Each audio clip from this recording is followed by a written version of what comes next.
The War is Over, the Stonehouse series by Mike and Diane Heinzman, Chapter 3.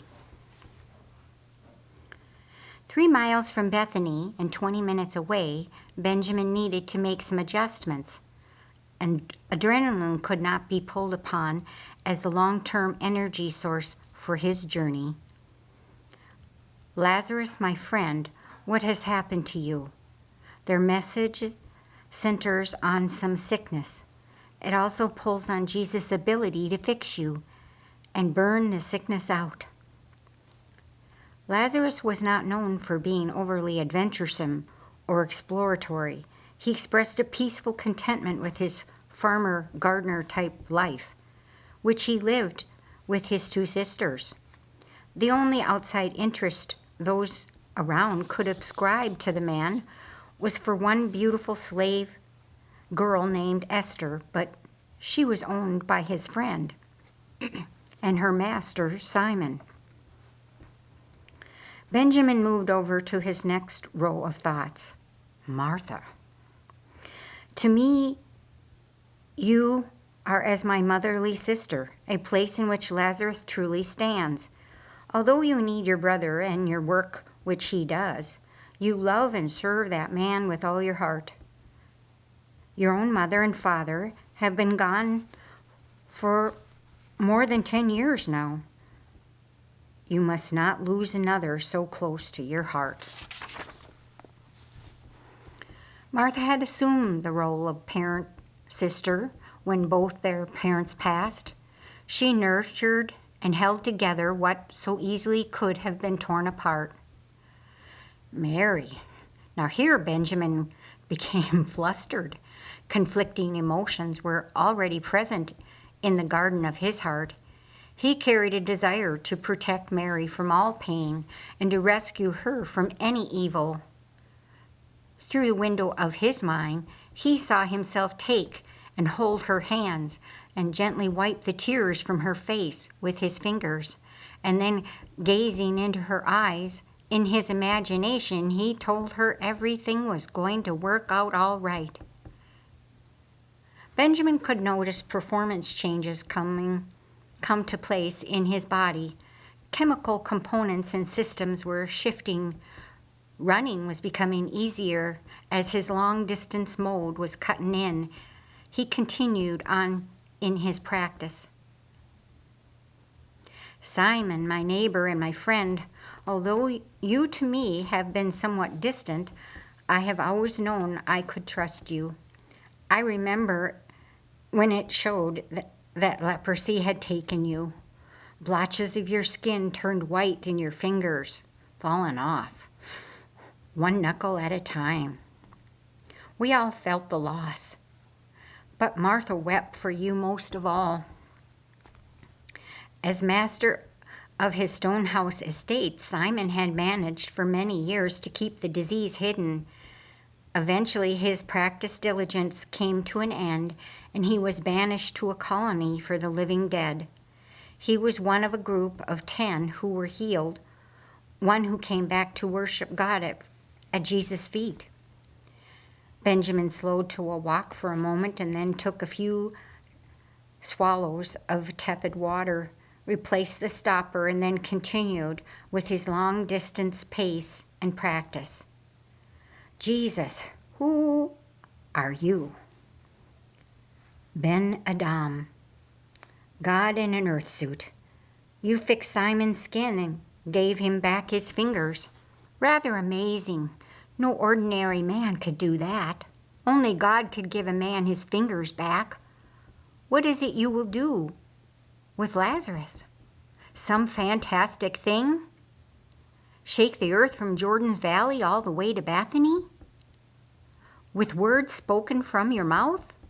Will you shout, Lazarus, stand up? Place both feet upon the ground? Disease, get off the man, and to hell with you. Life be, Lazarus, stand up. Jesus, what is it you will say and do? For Benjamin, his quest to find Jesus out beyond the Jordan would be much easier than his return trek. His feet were crossing a tipping point, a spot quite the same elevation at the level of the sea. It was all downhill from here. He was moving toward the oxygen-rich environment of the lowest point on Earth, an oddity, dry Earth, 1,200 feet below the level of the sea.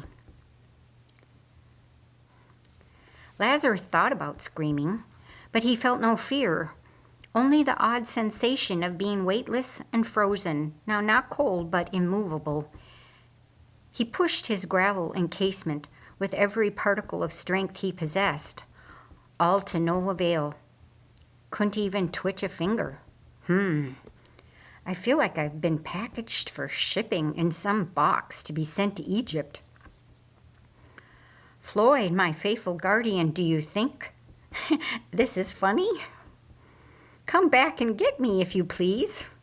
Come and get me even if you don't please. A minute later, Floyd was there.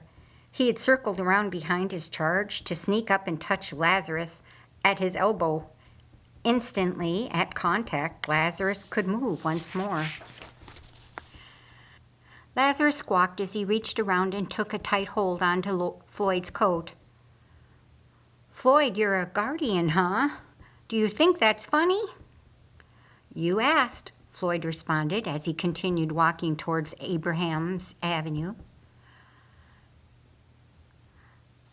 I asked you if I would get lost if I let go of your jacket, declared Laz as he twisted around for one last look at his gravel cage. Did you get lost? Well, no. Lazarus, for 28 years, I have watched over you, constrained within a requirement of not letting you know I am here. Yes, so? Floyd lowered his illumination level. Their gravel vein encasement had transcended from black granite to white quartz, and its reflective brightness was intense. I thought a small demonstration was in order.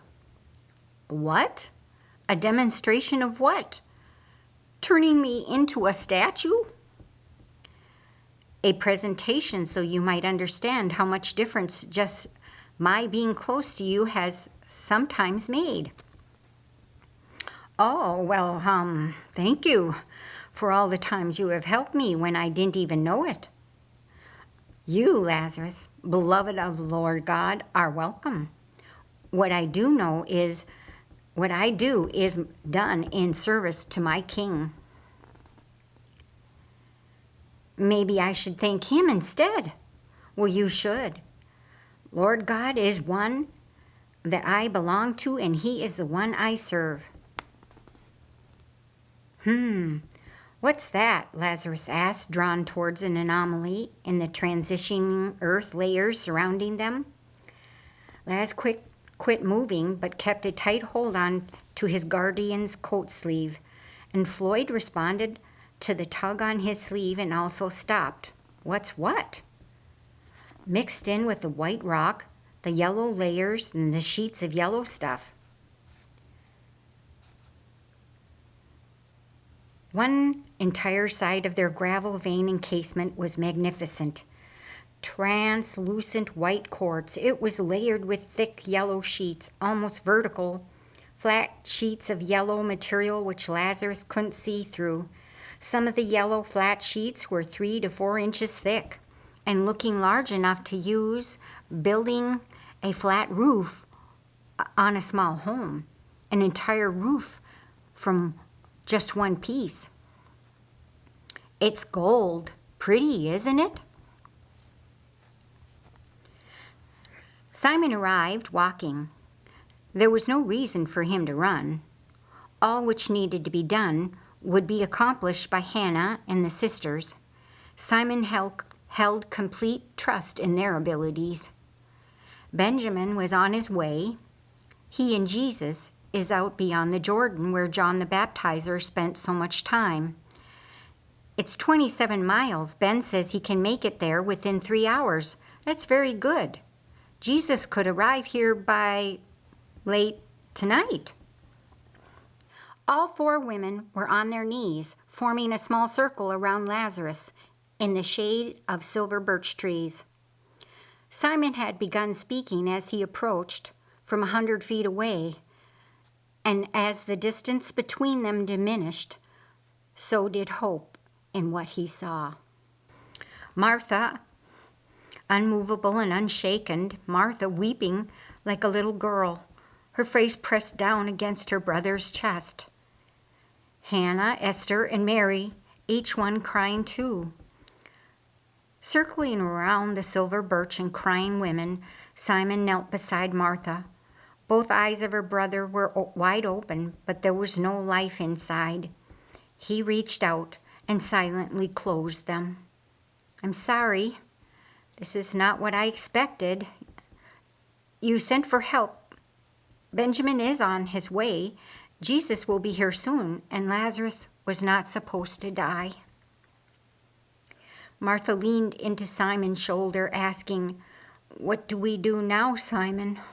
What do we do?" She left Simon's left hand in both of hers. "These are fingers which once were gone." Simon finished for her, "And Jesus gave them back to me. Dead is only dead. We will do two things at the same time. We will prepare his body for the grave, and we will watch for Jesus walking up from Jordan's road." Speaking to all four, Simon said, "If you three hold the blankets from your side, Martha and I will take this side, and all together we will bring him into the house." From the center of the soul, 5 people watched the sky. They glare into the wind, storm clouds, deep purple mixed with green, rolling, tumbling, they were piling up in the sky above them. Raging updrafts with swirling winds, plus the type of heavy green clouds that dump hammering hail, and each one feared what that could mean. All their fences, all their planting, all their weeding, and all their hopes and dreams. It all meant nothing if smashing hail descended from the sky.